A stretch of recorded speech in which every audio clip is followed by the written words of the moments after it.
Hello and a warm welcome back to the channel of mild respiratory illness. Now, Ford at the moment is a bit of a kindred spirit for me because I like to troll people online. Anyone who takes themselves too seriously, I take the mick out myself as well. But Ford is trolling anyone that likes their car names from the 80s and 90s because I've finally got my hands on the most controversially named electric SUV of the past year. It's my review of the Ford Granada.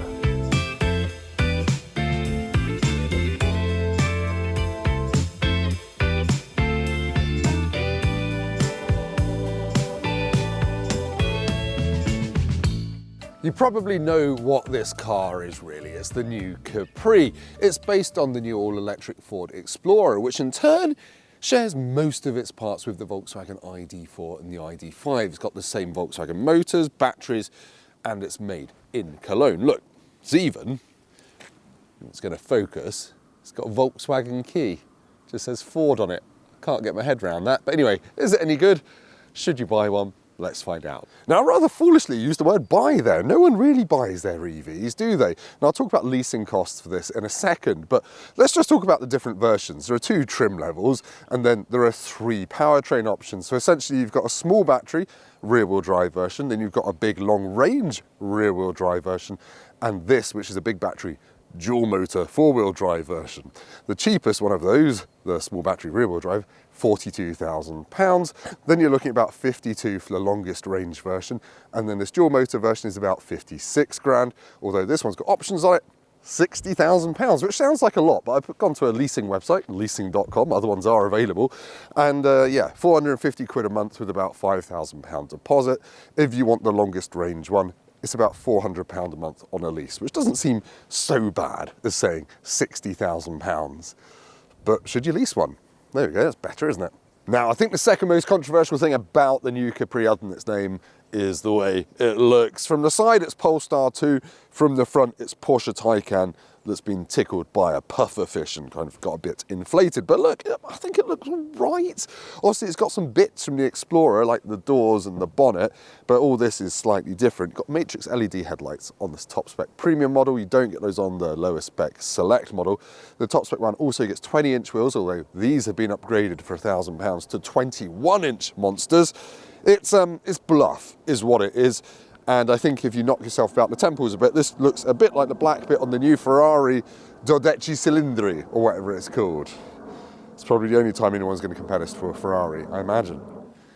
£1,000, but at least they're metal. They haven't got silly plastic covers on. But anyway, this is 4.64 meters long, which is exactly the same length as the Cupra. I'm going to say this wrong. Tabasco sauce, because it's the same car underneath, so it's the same length. Weighs 2.1 to 2.2 tons, depending on which motor and battery layout you get. Now, we should talk about the electric stuff, because if you get the entry-level 52 kilowatt-hour battery model, 232 miles of range on paper, so expect about 200 miles in the real world. That's poor, but at least it gives you a 42 grand version of this car, which is apparently cheap, despite the fact it will still hit the luxury car tax threshold. No, you want the bigger battery 77 kilowatt hour version. That will do about 370 miles on paper. Expect more like 320 in the real world. And this dual motor has a 79 kilowatt hour battery, so this much bigger, but it will do 346 miles, again on paper. I've been getting about 290 miles out of this in the real world, but it'll do 0 to 62 in just over 5 seconds because it's got 340 horsepower. Yeah. That's probably all you need to know numbers-wise about this car. Weight, price, efficiency, and the fact it's called a Capri. That's not a number though, is it? And you can get it with a heat pump for £1,050 extra. Well, the Capri's interior is something slightly different. It's mostly lifted from the new Explorer, but with some little touches there. I think that's meant to mimic the old Cortina steering wheel. Yes, it's dominated by the big 14.6-inch touchscreen, which has got your usual wireless CarPlay and Android Auto. Actually really easy to use. It's only a couple of presses to turn off the driver assistance systems. And like in the Explorer, if you're patient, you can put it back there to hide this cubby hole. But this cubby hole does have some USB-Cs in it. So if you've got wires dangling out there, you are going to trap them when you do that. But you've got wireless charger there. This is called something like the Mega Console in typical Fordness. It is 17 litres. It's got some high-vis jackets in there. That is huge. hit my camera with it, brilliant.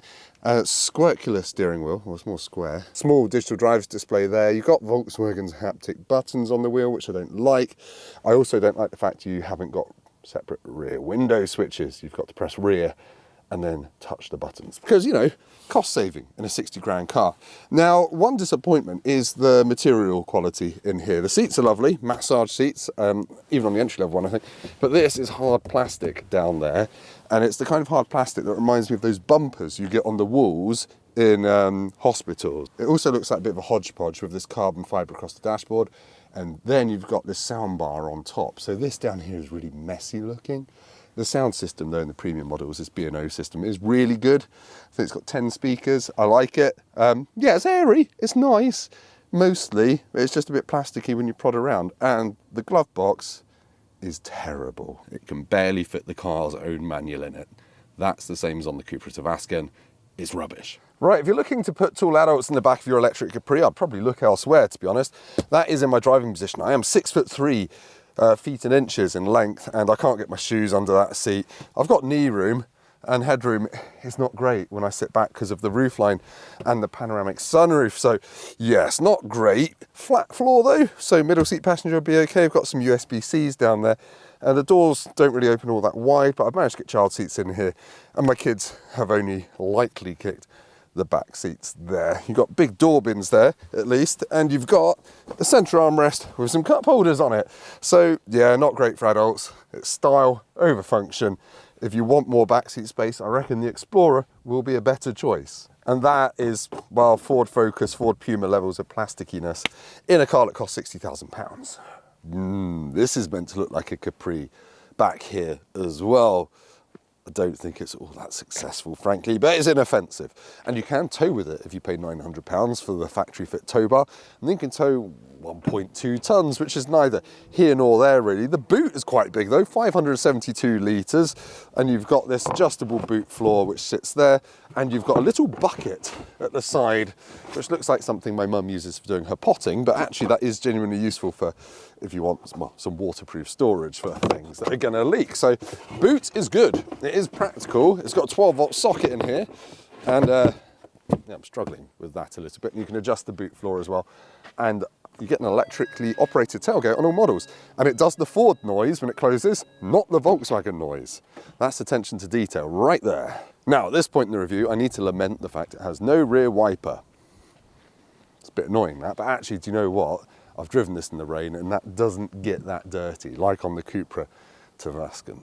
Okay, so far it's been a bit mixed, but can the Ford Capri electric Capri V, the Capri EV son, redeem itself out in the open road where it's born to run or something? I think that's what the adverts say. Let's find out before I just need to go to hospital for this cold. Man flu is a real thing.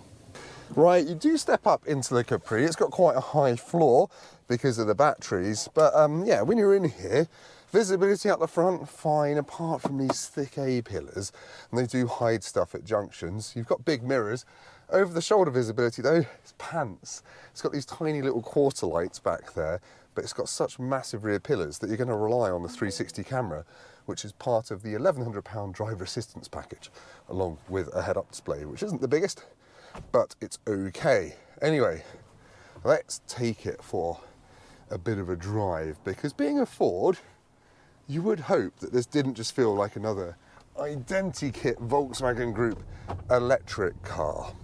And it doesn't. It does feel a little bit different, which is quite nice. So I've got 340 horsepower in this dual motor version, 0 to 62. It's about 5.5 seconds or thereabouts. And, you know, when you're rolling along, 10 miles an hour, you put your foot down, it goes like this. It's brisk. It is brisk. It is, it's not like crazy fast, but if you put it in sport mode, it will impress your friends a fair bit. But this, on this bumpy bit of horrible British road, is what surprised me most, really, is how well it rides. It doesn't have the dynamic dampers that the Cupra Tavascan has, so you can't adjust the stiffness of the suspension. But out here, when you're doing 40 plus, it's pretty good, but it's not that good around town. It does get a little bit crashy around town, which is a bit of a shame, but it's got some cheeky Fordness about it. And what I mean is, when you're on a country road, you can adjust the chassis on the throttle. So if you're cornering hard and you lift off slightly, the back end doesn't really rotate, but you can feel the mass moving around. And it's more engaging than most super tied down EVs. And I don't mean you're going to be doing skids in this or anything like that. It doesn't feel like a Fiesta ST on the lock stops. But it's got some body roll, and you can feel the tyres like smearing sideways slightly. It's just childish and entertaining, and I like that about the Ford Mustang Mach-E, another EV with the wrong name according to the internet. That felt like an old school muscle car, the way it kind of rolled around, and when you planted it, the back end kind of felt like it was moving slightly. This has got the same DNA as that. It doesn't just feel like a Volkswagen, which is a good thing. So yeah, it's good to drive. The ride is acceptable.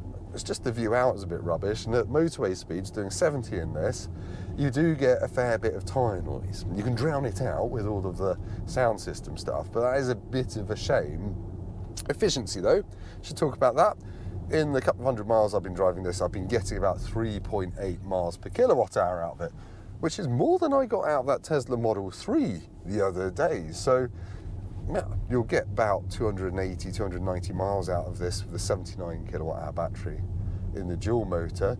So I've got no reason to think you'd get anything less than about 330 miles out of the rear drive long range version, which is good, real world miles. But anyway, I probably waffled on a little bit too long about this. I have forgotten to tell you though, sin of sins, that it has got some storage down here, a little tunnel through there. And it's got one of those emergency hammers that you get on buses to break out the windows. So yeah, I'm not sure quite why that's there, but here we are. Ford Capri drives pretty well for a 2.1 ton EV. Doesn't annoy you until you want to look out the back, and then you're like, oh, I'm gonna need to use the optional 360-degree camera. But anyway, let's head back to me for a conclusion. Right, time to sum up my thoughts on the new Ford Capri. And my biggest question, having lived with this car for a week, is why does it exist, really? The new Ford Explorer does all the same stuff as this, but is more practical. And with that, still looks nice, but you're not paying a premium for the stylish looks of this. So yes, this has got limited rear seat space for big adults. Some of the interior is a bit plasticky and rubbishy, and £60,000 is quite a scary list price for this version, but it drives well. Yes, it's fast and all that good stuff, and it's quite efficient, and the range is good as well. So it ticks some boxes, just not all of them, and for that reason, I'm gonna give it 7 Tim Roadies out of 10. It's one of those cars, I just don't really know why it's here. But anyway, if you like it, tell me down in the comments, and if you're actually considering one of these over its electric rivals, like the Enyaq and like the Tavascan and the EV6 as well from Kia, I'd be curious to know if you would actually pick this over one of those. But anyway, thank you for watching this video. If you've liked it, please hit like, subscribe to my channel, because I've got more car reviews coming soon. Go down to the comments and tell me if I need to cut my head off to get rid of this. I'll be back on form soon.